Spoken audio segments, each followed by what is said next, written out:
Hi guys, it's Taylor and welcome back to my channel. Today we are doing the Brooklyn Nine-Nine book tag. I was tagged by the Lawn Gnome and I will leave the link to his channel down below. You should really go check him out. I love Brooklyn Nine-Nine and he knows that, so thank you so much for tagging me. I am so excited to do this, so let's not waste any time and just head right to the tag. Question number 1. Jake Peralta. Name a character who lives to be the hero. I'm going with Kathleen Morland from Northanger Abbey by Jane Austen.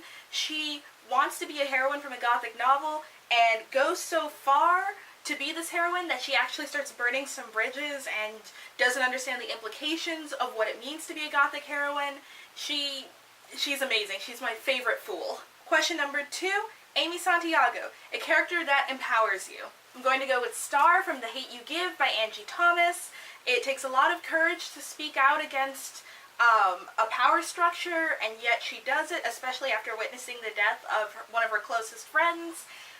She's so inspiring. This book is so inspiring.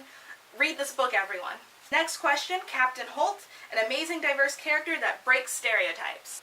You know who I'm going to say, Ryder Wong from Babel 17 by Samuel Delaney. She is an awesome character. She is an East Asian woman who is bisexual and polyamorous, who is also like a linguist and captain of a ship, and everyone respects her. She is awesome. I love Ryder Wong. She's amazing. I should also mention that this book was written in the 1960s. I don't know why more people don't know about this book. Next question, Rosa Diaz, a badass female character you'd hate to mess with. I'm going with Zelly from Children of Blood and Bone by Tomi Adeyemi. This character, you should not mess with her because she is an awesome fighter, but she also has magic powers that can raise the dead, so you really do not want to mess with her. Next up, we've got Charles Boyle, an awkward but oh so lovable character. Of course, I'm going to have to go with Neville Longbottom from the Harry Potter series. He's one of my favorite characters. His growth is one of my favorite character arcs in almost any book series ever. Next up, we've got Terry Jeffords, the big guy that looks tough but has a soft heart. Of course, I'm going with Mitch from Vicious by V.E. Schwab, this huge, hulking, terrifying man who is broken out of prison. You would look at him and you wouldn't suspect that he loves drinking chocolate milk and is really good with kids. But that is Mitch, and I love him. He's my new bookish crush. Next up, we've got Gina Linetti, a book or series on your TBR that has a massive fan base. We've got The Raven Boys by Maggie Stiefvater. I've had this book since freshman year of college, and I haven't gotten to it, and I don't know why. I'm never in the mood, but I know once I read it, I'm going to have to binge the whole series, and maybe that's why I'm not ready for that sort of emotional commitment right now. Next up, we've got Scully and Hitchcock. Name an iconic fictional duo. We've got Eleanor and Marianne from Jane Austen's Sense and Sensibility.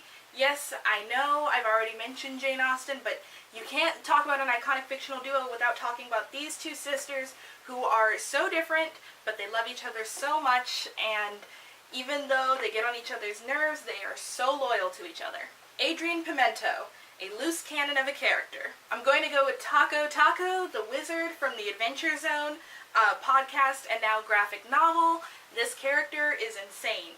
He's a kleptomaniac wizard whose one goal in life is to figure out what a taco is, and he's just so weird and so random and has been stealing jewelry and sneakers off of corpses, and it sounds weird, but he's hilarious. Next up, we've got the Vulture, the antagonist that steals the show. I know I mentioned this twice in a row, but I'm going to have to go with Magic Brian from the Adventure Zone podcast and graphic novel. If you want to know who Magic Brian is, just Google or search for the death of Magic Brian on YouTube. Maybe I'll leave a link to one of my favorite animatics down below, but this character has a really odd accent, and he has a giant evil spider that's also named Magic Brian, but with a Y, and he's so weird, but his death is probably one of the funniest scenes in anything I've ever seen. So, listen to the podcast first and then read this because you'll really appreciate Magic Brian. Finally, we've got the Pontiac Bandit, aka Doug Judy, the antagonist you can't help but love. I'm going to go with Victor Vale from Vicious by V.E. Schwab. I know I've already mentioned this book. There are a lot of repeats in this tag, and I'm so sorry.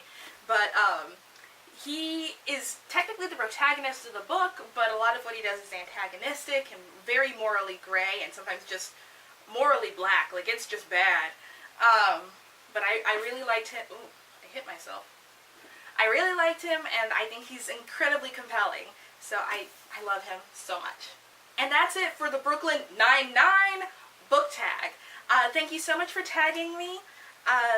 I'll leave the link to the Lawn Gnome's YouTube channel down in the description below. Thank you so much, Steve. And let's get to who I tag. I've written it down so I won't forget. I tag Kayla from Literatureads, Jessie from Jessie's Shelf, Grace from Graceful Books, Brooke from asreadbybrooke, the novellyKJ, and SkepticalBookWyrm. You guys have been tagged. I can't wait to see what your answers are. And anyone else, feel free to do this tag. I'd love to see what you guys come up with, or let me know down in the comments down below. Don't forget to like, comment, and subscribe, of course, and I will see you all in my next video. Bye!